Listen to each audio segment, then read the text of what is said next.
Well, ahoy there. Look at the camera. Ahoy. Welcome to the Quantum Quiz. I didn't mean to give anything away there.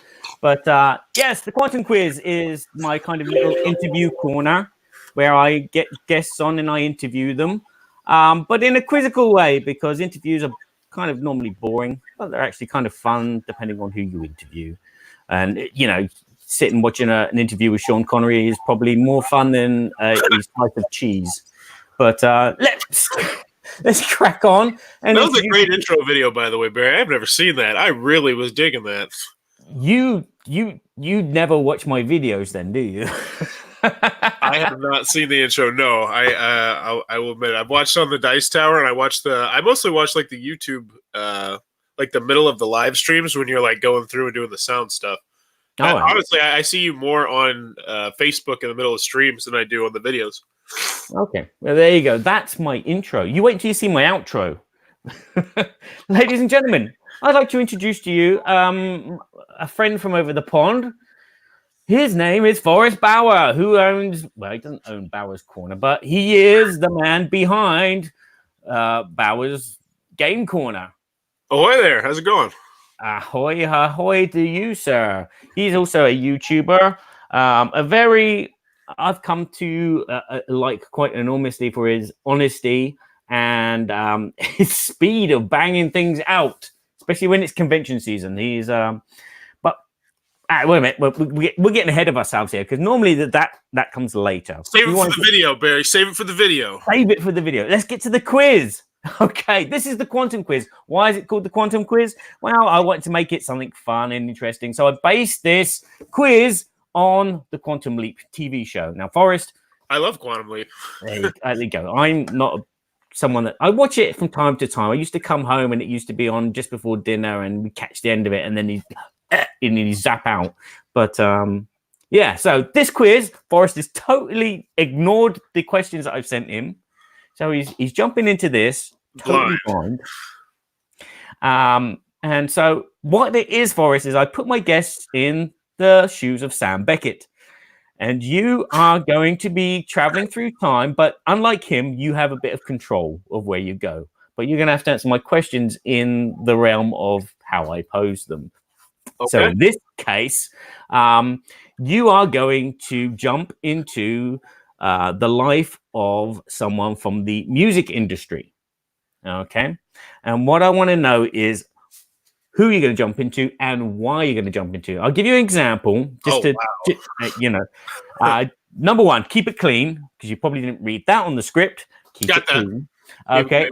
Number two, the example is if I was to go back jump into somebody, I'll jump into Paul McCartney.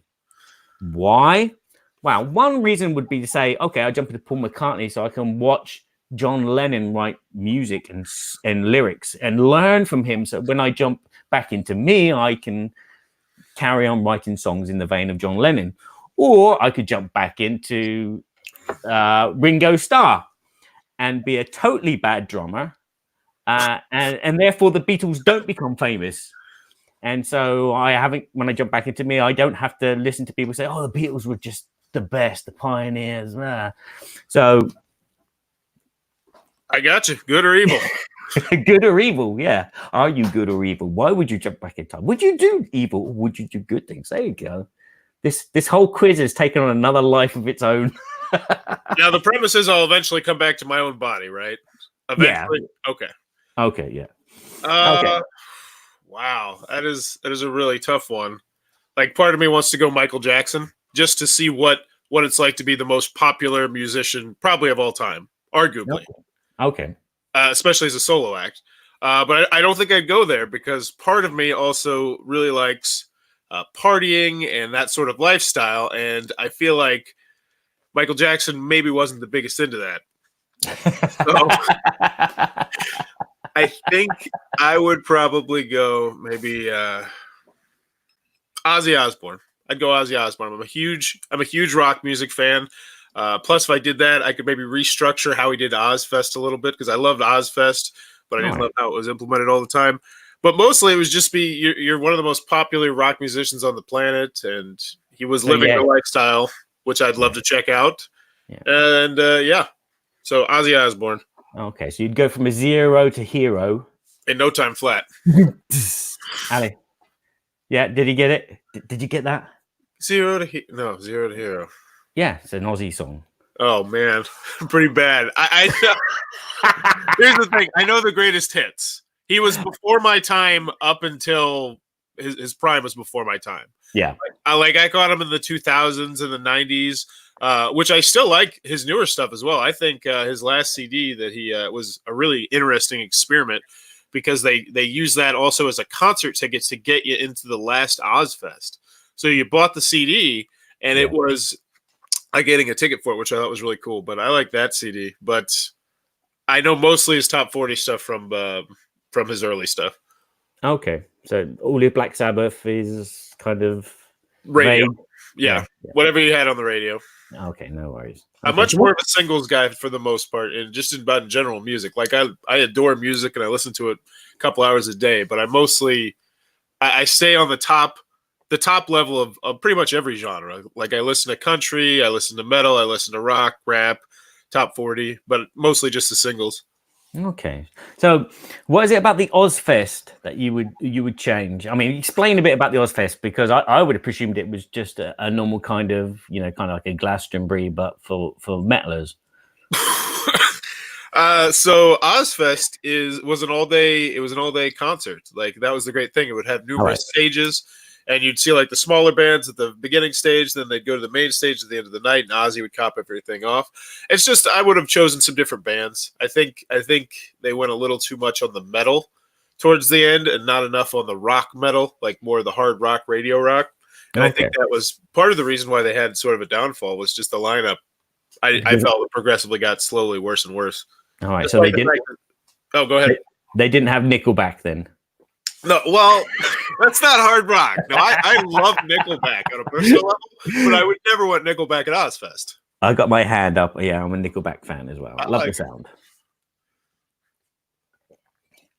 Okay, so Ozzy Osbourne would be the musician that you would jump into to live his life and to change Ozfest. Yeah, plus I'd be British. That'd be cool. I'd love to have an accent. Yeah, and by an Aussie accent. Hey, I can't remember his wife's name now. Don't do that. Yeah. Yeah. I need to eat bats' heads, man. I was actually talking to my son about Ozzy because he started to listen to Ozzy a good deal lately because of the new Post Malone song, which Ozzy is in, which is like top 10 in the world or the country or whatever, and it's a really good song. But now everybody's Googling Ozzy. All right. So he's coming back from the dead again. Release another album. Wow. Strike while the iron's hot. Yeah, why not? I'm a big Black Sabbath fan, the early stuff. So, yeah, Ozzy's in my head. His War Pigs and his Paranoid and everything else like that. So, okay. Question number 2. Now, this is where it becomes a bit more gamified. Question number 2, you need to kind of do in a Pictionary style. All right. Okay. Because the next person that you're going to jump into is someone from the board gaming sphere. Oh. Okay. Designer, publisher, I don't know, maybe board game reviewer. And you're going to be you're going to draw a picture for me, and I need to guess who and what kind of game that they designed, which is why you would like to jump into that person. Okay. Wow. All right. So I'm going to draw it up down here, then I'll put it up there. Yeah. And while he's doing that, we'll take a quick commercial break because this table here is a very special gaming table. This video was made possible with the help of Game Toppers. Upgrade your gaming experience with a Game Topper.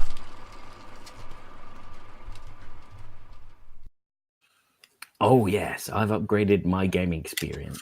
I just need to upgrade the table underneath this Game Topper to stop it wobbling. So, I'm just about done right over here. Let's see. I got to add one more thing. Forrest is going to draw a game that a person. Fine. Okay. All right. That is my drawing. Is there anything inappropriate written on that? No. Okay. Let's blow it up. Oh, let's blow you up. Wrong button. Okay, so from what I can tell by this wonderful 580p resolution, it looks like a snake come through the middle of a square with a person in a boat on the one side with like a rugby ball. And on the left, it looks like a sun. Okay, so this is Pictionary. Good luck with that one. Yeah, I don't know if it's a cocoa bean. It could be a cocoa bean, not a football. Okay, so it's someone from the board gaming industry. Yes. Who would it be? Snakes and lattes. Yeah, it could be a snake, and that could be a coffee bean. So it's snakes and lattes. That's actually a solid guess. I'd love to be a store owner or work for one of those stores, but no, that's not it. Okay. Okay. So. I'll give you a hint. This is supposed to represent a game. Okay. So sun, snake, boat, coffee. Football. It was a football. Highlights. No, there's no snake in that. Was it baseball highlights? Oh, no. I can't think of anything, and I've got nobody in the chat. Nobody's in the chat. Nobody's chatting about it and discussing. That'd be nice to have someone in the chat and say, "Oh, I think it's this." Ask Forrest if it's this. Okay, you'll get there. Do you get there? Yeah. It was Dixit. It was a weird, just generic, crazy out there card, and the person I would pick would be the and I don't remember this person's name actually, is the artist for Dixit. I would love to have that much talent where I could sit down and just with nothing but the barest of tools, maybe some crayons, some markers, some pencils, be able to create these absolutely incredible anything. Like literally the only limit that they have is their imagination. Yeah. And to be able to do that, to even just have a taste of being able to do that, and I imagine you can do that with music, which I envy you as well. But to be able to do that in any sort of field, which I don't currently feel like I have the skill to do, would just be incredible. Just incredible. It is incredible to be able to draw, but to come up with an imaginary image like that is another kettle of fish. You know, I used to draw like tripods marching up around my hometown, you know, so I would draw a landscape picture because that would be like your art project at school. Draw a landscape picture of something, and then I would draw it, and then I'd stick a Martian fighting machine in the background shooting a heat ray somewhere because I love that kind of stuff. Well, yeah, get the name so that way we can give them some love. Yeah, that's Maria Coulter. God, my French is terrible. She's French. I apologize. Too. I'd also love to be in a female body at some point just to feel that out. So it's like a bonus perk that it's a female artist. Well, I mean, no, I want to know what it feels like, how it feels to just do everything. Yeah. Okay. That sounded weirder than expected. It did. Okay. So let's talk about art in games. I mean, what kind of appeals to you art-wise in a board game? I actually say this in a lot of my videos, but the art in games is my least important concern. I'm much more of a mechanisms guy. But artwork-wise, I find that I'm actually kind of an odd duck in the artwork that I do like. Mm-hmm. I like very minimalistic artwork. I like that a good deal, as long as you can still tell what it is. I like when it's like, I don't know. I like cartoony artwork a good deal. Yeah. But artwork's just never been something that's been super important to me. Like if the game's fun, I really don't care what I'm playing. And I think that might actually partially come from doing a lot of Kickstarter videos pretty early in my career, because I've done, hundreds. And a lot of the times with those Kickstarter prototypes, it is literally just text on cards or symbols. and you so I don't see the theme. I'm just seeing the mechanisms at that point of the game, and I just sort of started to look at all the games like that. I think. Yeah. It is a kind of. It helps the immersion of the game, but it's not essential to the game. I mean, I've seen people slag off a really good game because the art is bad, and I've seen the reverse of that as well. I've seen people say that the game's great just because the art's good, but the mechanisms were like, what? Yep. Oh yeah. I mean, so I mean, it's an easy foil for a game publisher to put on something to make it look better than what it actually is. I can actually think of a really recent game that I had that exact thoughts about what you said there. I think it was Call to Adventure, which was from Brotherwise Games, if I recall correctly. Okay. And I got it, and I was really excited about it, and I played it, and it was not a good game. Like, I did not enjoy it. My game group did not enjoy it at all. Oh, yeah, I think I remember you saying about this one. And it was a very divisive. It was actually really interesting because I got the first video up on this, which, you know, it is what it is. I wasn't racing. It was just when I get a game on my game night, it's like, okay, this is going to be great. Now I can play it a couple times. But I got the first video up, and the people from Kickstarter were just skewering me. They did not like my opinion at all, and they hadn't even gotten their games, most of them yet, or played them yet. And then as the video was still getting pretty popular, as the game started to get played by a lot of people, and more people started to have that opinion, it was just a really interesting aspect to see. But that game, like, it's got amazing artwork, but it could have used some more time in the back burner.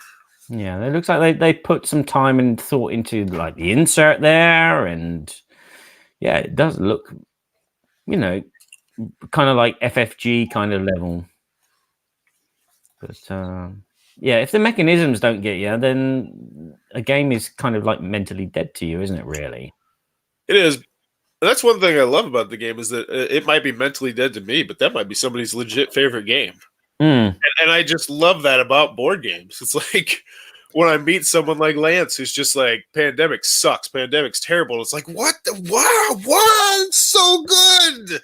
Like, I love that people's brains work that differently. It is kind of strange. I mean, I wouldn't say that it sucks. I think it's a good mechanism, but it's just boring. That's why I have that there. Defenders of the Realm, which is Pandemic, technically. I thought you were pointing at Ice Cool. Yeah. Oh, right. No, I was pointing at Defenders of the Realm. I've never actually played Defenders of the Realm.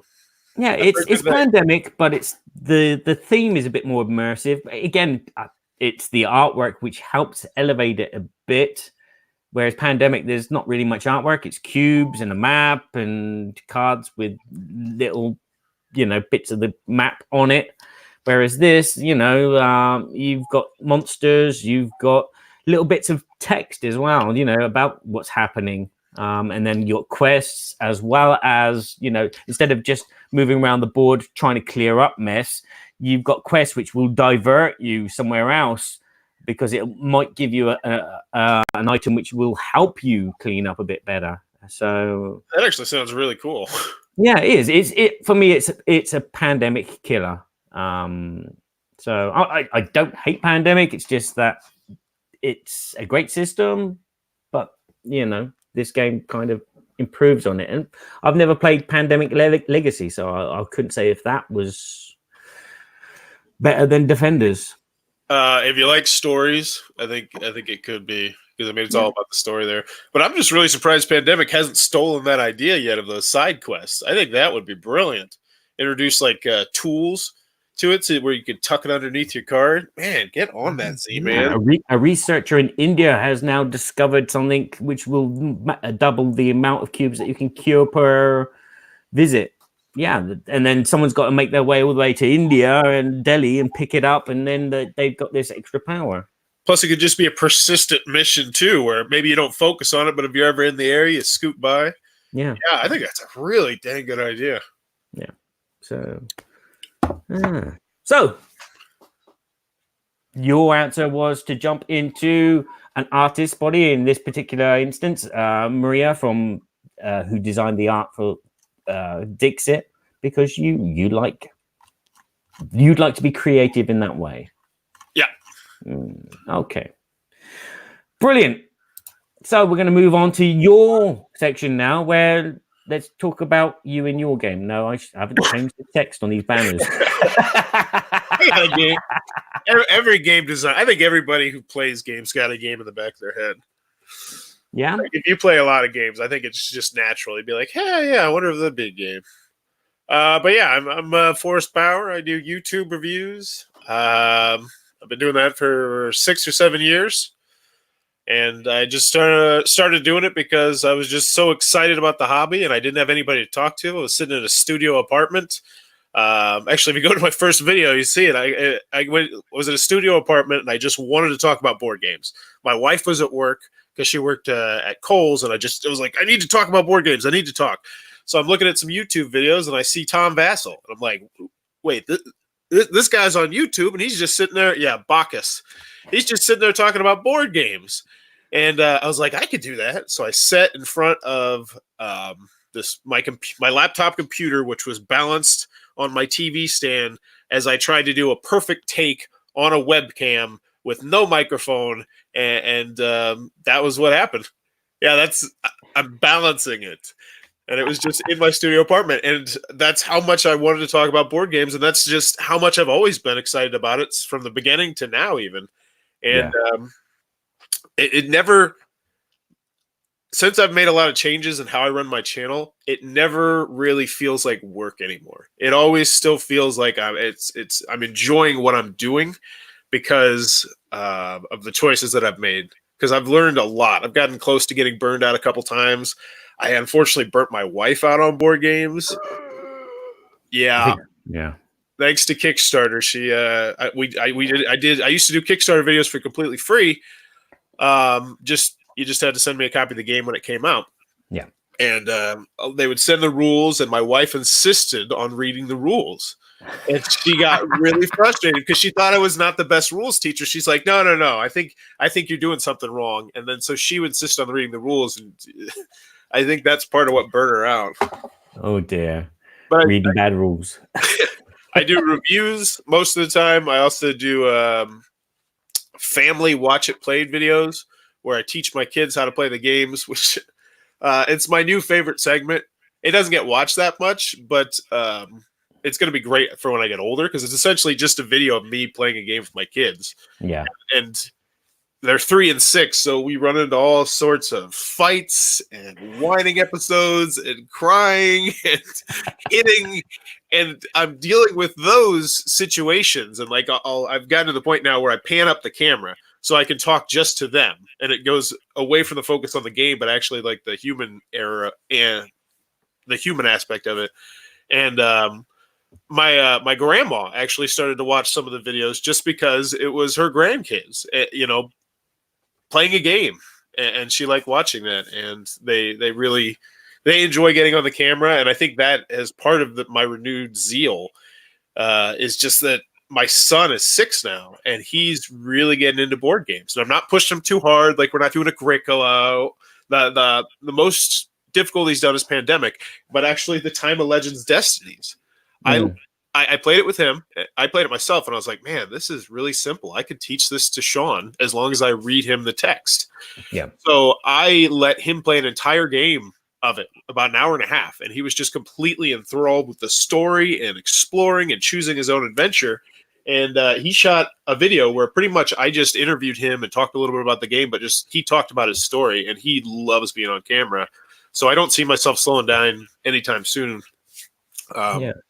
I did watch that video this morning, and yeah, he seemed like he had the confidence to, talk about his feelings. Quite, in a way, I'm a bit jealous of you there because English is his first language and only language, I presume, and he seemed to express himself quite easily. Whereas my daughter has trouble when she does it. I've had her on a few videos, and she always seems to struggle with the English words. And then when she does it in French, she struggles with the French words because she's thinking in English. So, yeah. So she doesn't. She sounds like Trump. Just say that. Hopefully, just in like Not the content, but just the sound. Yeah, just the sound. She has that kind of voice. Yeah, Sean's been doing it for quite a while because he was rough at the beginning because what I'd do is I'd have him on for like when I do a kids game reviews, and I'd always have to cut. I'd be like, "All right, buddy, we got to work on not using like uhs and ums and kind of thinking about what you want to say." So there was a lot of teeth cutting there, but he's always just been really excited about doing it because. I mean, I've talked to my wife about this. To a 6-year-old, I'm a rock star. Like, I get games in the mail all the time. Like, there's always packages at our house. Always packages. And the boys are just like, I want to open the package. So when I get home, it's like, where's the package from? We got a map upstairs where we mark with stars the different spots the packages come from, the different states, the different parts of the world, which I think is really cool. And, I get to go to Indianapolis with my best friends to Gen Con to go on vacation for all intents and purposes, because that's all he knows of it. Because when I come home, I'm excited. I'm talking about the games. I'm talking about the people. I'm talking about the stories to my wife and to my kids. And so he hears that. And now he hears that when I go to Origins as well. So I have 2 vacations like that. And when I went to Germany, it just blew his mind. And he specifically, when he goes to high school, wants to learn German, because I told him if he learned how to speak German, I'd take him to Essen with me and he could help me do the channel. So he's always like, he's in Spanish now. He's in 1st grade. Okay. He gets Spanish. And so he's always like talking to me about how he's learning the different Spanish words. And he's always like, yeah, it's going to be real easy for me to learn German now that I know how to learn languages good. So he's going to be on the channel a lot over the next, as long as it's up. Because I think I'm a teacher myself as well, and he was our first child, so he was read to a lot, so his vocabulary as well, and I think he's going to be a big ham for the camera just in general. I think he could be in choir or acting once he gets into middle school and high school. Cool. Yeah. you should coax him into law school and say, well, you can't play games properly until you know the rules, and to know the rules, you need to know the law. Go and get a doctorate in law. Board game law. Board game. I bet if you got really a focus on board game law, you'd have so much business. It'd be nonstop. Yeah. Because it's such a niche field. Man, that's actually a great idea. Push my son into board game law. Yeah, because there's so many, where is the boundary on copyright? Plus, I could be way more controversial because I'm not worried about getting sued because I got a lawyer. Yeah. Yeah. So there you go. So we shall move on to our next question. Let's whack it up on the screen so you can see it. So it's not a surprise. This time you're going to Sam Beckett into someone in the TV or movie realm. But this person that you're going to jump into is involved in a program or a film which is of a theme that you would like to see put into a board game. Okay. Ooh. Okay. Next hurdle for you to do is I'm going to try and guess which actor or character or director that you're going to jump into, and you're going to give me 5 one-word clues which will lead me to that person, actor, director, producer, whatever, which will then lead us to the board game. Okay.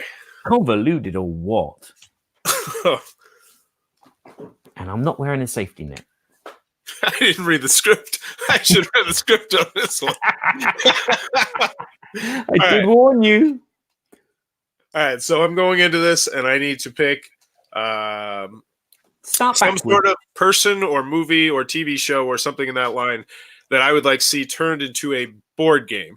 Mm-hmm. So start backwards. Think of a TV show that you'd like to see as a board game, and then think of someone in there that you would like to be, and what would you like to shape in their life as a Sam Beckett?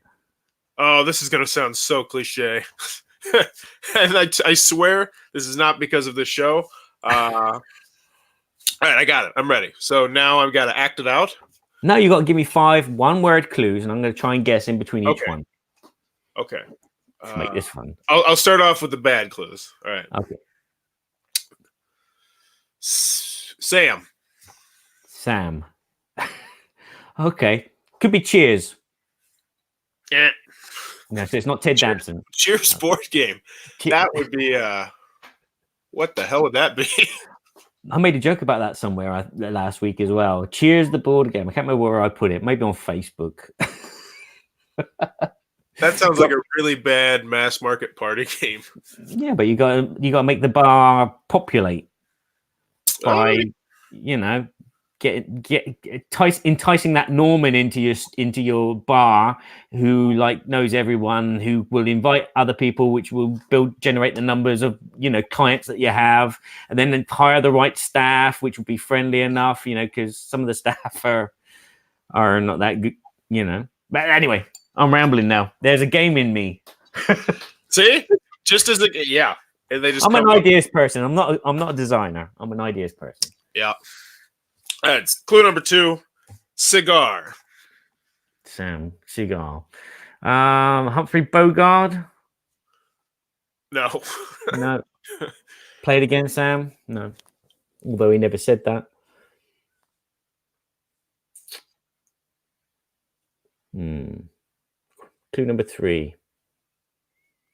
All right, clue number 3. Change. Change. In loose change. Change of life. Sam. Oh, God. I understand now. Sam Beckett. Yes. Quantum Leap. Quantum Leap game. And I've said this before, even before this episode. Quantum Leap was a show that I loved growing up. Like, I absolutely adored that show. And I think the whole time travel aspect would be cool. I think like I don't know how you do it. Maybe a worker placement game where like there would be in the middle like a whole bunch of different people's lives, and you're going in and touching their different lives and trying to get ideal endings. And maybe add like a story element, I think, because that'd be important for a Quantum Leap game where depending on your meeple placement, you get a different ending to that person's life or something, and you get points based on how well you fixed it. I don't know. That'd be for Jonathan Gilmour to figure out. Okay, so you jump into what? Scott Bakula or Dean Stockwell? Bakula. You're going around. You're changing their lives by placing meeples on various different choose your own adventure choices. Kind of. I guess that'd be. I don't know. Okay, so you'd go into Scott Bakula and tell him to go into a Quantum Leap TV series, which would be basically your life, because you're actually quantum leaping into him to jump into to make him do a show called Quantum Leap Time Travel. It's a head boom. Yeah. Okay, a Quantum Leap game. Yeah, time travel games have always been hard to do, though, haven't they? Oh yeah. I mean, I'm actually pretty excited for Tasty Minstrel Games upcoming time travel game. It was supposed to be coming out at Essen, but it's not. I don't remember the name of it though. It looks really cool though. I was talking to Daniel about it. I interviewed him, and I really liked it. I didn't even mention how I do interviews or the news show. I do a lot of stuff on my channel. We can put that in at the end, because I've got one more question before we go. All right. Okay. The last person that you can jump in could be anyone that you wish to. Who would it be and why? Oof, anybody.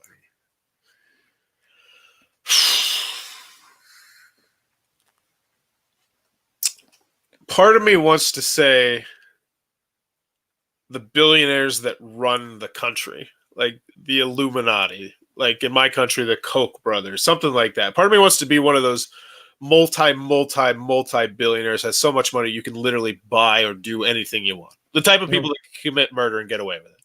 Okay, all right. And I would like to be in that to just take the steering wheel and just do like, I'm going to do whatever the heck I want to do right now. Like from now on, the NFL is owned by the government. We have 700 teams. I mean, just do literally anything I want to do. We're going to have a giant, the White House is now a casino that people can go to and gamble. But it's really expensive. But 2 days a year, we let in everybody. I mean, just change everything. But I'm not going to go with that one. I'm going to go kind of back with the painting one. I would go with Patrick Mahomes, who's a quarterback for the Kansas City Chiefs. I hate the Chiefs. But on a personal level, he's a very young, talented quarterback who's excellent. And I would love to be at the top of my craft. I would love to be able to play in front of 70,000 people and be just the best player on the field, just to know what that feels like. But also to see what his day-to-day life is like how much of his life is getting prepared to be that good. Like how many hours a day does he sacrifice studying and working out and listening to coaches and going to meetings? Like, I think it'd be interesting to see that. Yeah. And that's actually, sorry, go ahead. Go on.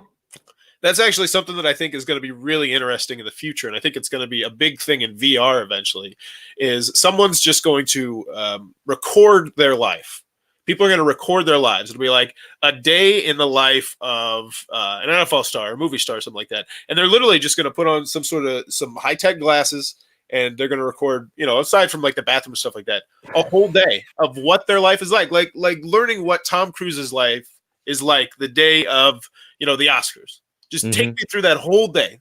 And I think people will absolutely eat that up. That will be the new TV almost. Because, I mean, wouldn't you love to know what Donald Trump did yesterday? Everything he did. Just live a day in his life. What the hell is that like? We know what he did yesterday.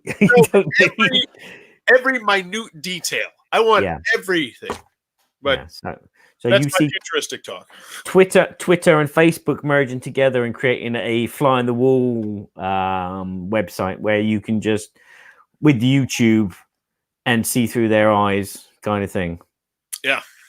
Oh, wow. That's not really quantum leaping though. I was looking for something poignant. You were gonna jump into the guy on the moor and make him miss shooting JFK. Oh no. Or something like that. I either want to run the country into the ground or be famous and feel okay. So you don't have like a PlayStation. You can't play GTA just to see what it's like to do whatever you want whenever you want. No, but I would like to see the fanfare too. You'd like to absorb that crowd. What would it be like if he goes into someplace in Kansas City and just walks into a restaurant or just walks into a Walmart? Like, how do people react? Yeah. I think that I would love to just see how that works. To see how much of a hassle it is. It depends where you walk in. That's why I think a lot of people live in different countries to where they're famous as well. Yeah. Makes sense. Yeah, you kind of like hide there in the bushes, so to speak. Okay. Yeah, but imagine being like Dwayne "The Rock" Johnson. Like, that's hard to do now, isn't it? There's no hiding. No, he's known everywhere. Wow. Poor guy. But apparently he's like one of the really nicest people that you'll ever meet. I've heard that. And I'm sure that he stops at, every chance that someone, well, not every chance, but every time someone stops him, he'll stop for you. So, yeah. And how long can you put that up without it wearing you down? Can you imagine? I think the only way I'd be able to get by is to look at it like this. This is a 40-second annoyance to me. This is one of the coolest moments in this person's life, and they're going to talk about this for a long time to come. They're going to show this picture off to everyone they know. They might get it blown up if it's a really good picture and put on their wall. This is a really cool moment in this person's life. I think that would be how I'd get by. Like if I were Dwayne "The Rock" Johnson, for instance, I would try and think about it like that. Okay. But don't you have that already? When you go to Gen Con and you go to Origins? I get stopped every once in a while. I get stopped a couple times a day, and people are like, "Yeah, I like what you're doing. Keep up the good work." Yeah. I'm not to Lance's level or most Tom's last level or anybody like that. Where nobody's at Tom's level because Tom just goes round and he does the whole meet and greet package, and it's wonderful just to spend 5 or 2 minutes just talking to him and maybe getting your picture with him. And so it's like Mickey. He's like Mickey Mouse in Disneyland. Basically, he's not there in a different kind of vein. He's not like, say, like Jason, for example. Jason's he's like a workhorse. He's running around doing stuff. And Tom's just perusing and doing a good thing for the company. So, Well, just by him walking around and doing that, I mean, it's good for his brand. Yeah, precisely. Because that's the same kind of thing to a different extent. Like you get back from Gen Con, you're talking to your game group, you're like, I talked to Tom Vassell, and they'd be like, oh, that's cool. I mean, it's the same vein almost. Yeah, exactly. I got a picture of him. I was wearing his hat. Ah. Okay, we will now wrap up now. So I'm going to hand over to you, Forrest, and you just plug yourself. Where can people find you? What you're doing? As you were saying, you do the new news. Yeah, Powers Game Corner YouTube channel. I post a whole lot of stuff. The new segment, which has really got me excited again, but also at the same time making me realize why I hate doing it, is my new segment, Your Week in Board Games, where very funny. That's subjective. That's very subjective. I'll be honest with you. I'll give you behind the curtain. I was really scared to post the first video because I can imagine. I showed it to my wife and she said she hated it. She didn't laugh once. And I'm just standing there like, oh. And then I showed it to my game group the same night because my game night's on Wednesday. I was going to post it on Thursday. And they're like, oh, it's okay. And I was like, you know what? I worked really hard on this video. If this is the only one, this is the only one. That's fine. I did a history lesson one time, so I'm not against trying new segments. But the response was really surprisingly good. And I was honestly shocked. Yeah. But I think there are other people apart from yourself that are a bit cynical about the hobby as well. So yeah, and I try and cover it. I try not to. I wouldn't say step on toes because I definitely step on toes. Yeah, I try to be very brutally honest, and I feel like I know a lot of the people too, so they understand it's tongue in cheek. Like I'm not trashing on anybody.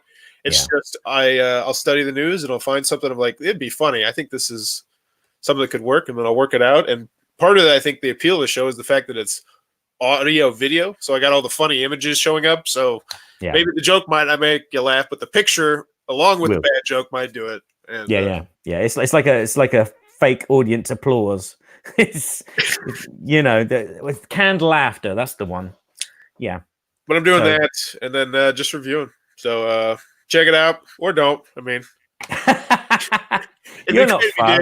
I'm definitely not everybody's cup of tea at all, which is why I've been doing it so long, and I got 5,800 subscribers. Yeah, double with me, and I've been doing it longer than you. You're also on Facebook, and you're also on Twitter. Yep, I did my research.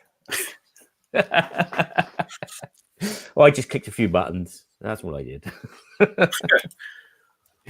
So, thank you very much, Forrest, for joining me for this. Hopefully, you've had an amusing time. I know I have. This is fun. Yeah.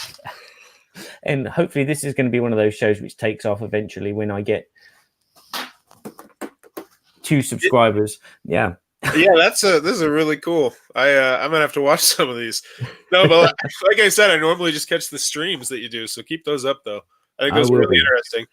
I will be, because I think that's the way to go now, streaming. Yeah, I mean, it's something that you don't know you want until you see it, where it's like, oh, I'm just sitting here, I'm killing 10, 15 minutes. Oh, Barry's editing some sound. Let's listen to this, Mm-hmm. Yeah. And then you start getting fans who are like, oh, he's going to be doing it tonight, so I'll be sure to watch it tonight. And there you go. Exactly. So there you have it.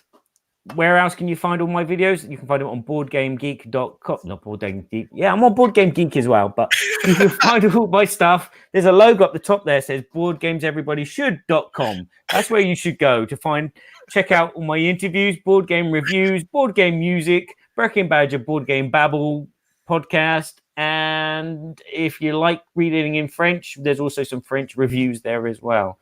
So thanks very much for watching. I need to now click on this wonderful little video. Sing along if you know the words. Just sitting at the table next to Felicia would be quite nice. Wouldn't it be I don't know how many. Just like they do on beer and board games.